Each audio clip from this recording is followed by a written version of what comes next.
proposa al ple l'adopció dels següents acords. Que l'Ajuntament de Foios gravi les sessions plenàries, que les gravacions es publiquen en la web de l'Ajuntament de Foios en un termini no superior als 10 dies posteriors a la celebració del ple i que s'inicien les mesures necessàries perquè s'apliqui a partir del primer ple ordinari del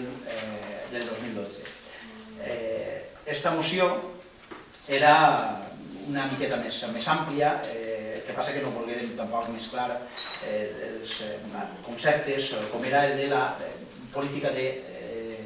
d'informació del municipi o de l'Ajuntament cap als ciutadans. Sí que és cert que aquest és l'esperit de la moció, que l'Ajuntament se doti d'una autèntica política d'informació municipal. El ple, com diu la pròpia moció, és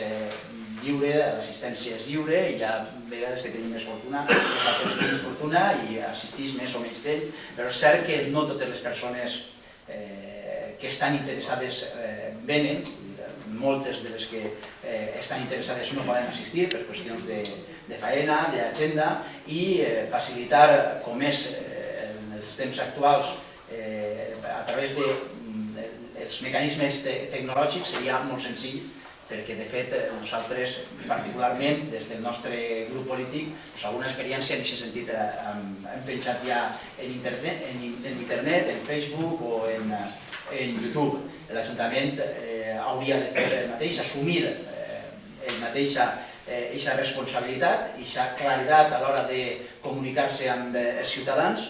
i millorar aquells aspectes que tenen que veure en aquesta comunicació i en la transparència, com són la pàgina web. La pàgina web té les seves deficiències, no cal tampoc que les exposem totes, però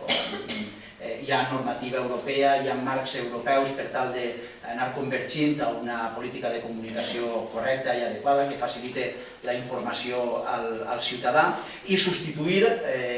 mecanismes obsolets i que en aquest cas, en el cas de l'Ajuntament de Foios, tenen, per l'experiència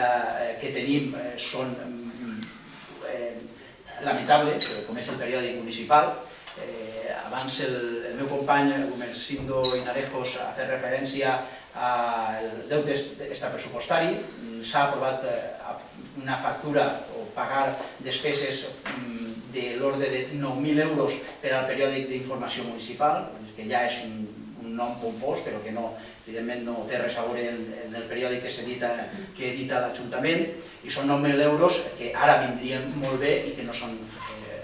no haurien de gastar-se en un mitjà de comunicació que no és realment de comunicació ni d'informació, que és un mitjà de publicitat, entenem, i de propaganda del govern de l'Ajuntament. Per tant, aquests diners haurien d'anar destinats a complementar una oferta molt més àmplia i molt més moderna i que verdaderament complisca els criteris i les exigències d'una real i verdadera política de comunicació. I aquest és el sentit de la nostra moció. El Partit Popular ha actuat en aquest punt, en quant a la liquidació de Canal 9, en prepotència, deslleialtat i mala fe. Perquè ha escorregut Canal 9, ho ha fet com si fos una taronja fins que no quedava suc. I això en termes d'audiència és fins que ha quedat en un 3% de mitjà en l'audiència. I quan no ha servit, quan ja no li ha servit als seus interessos, l'ha tancada.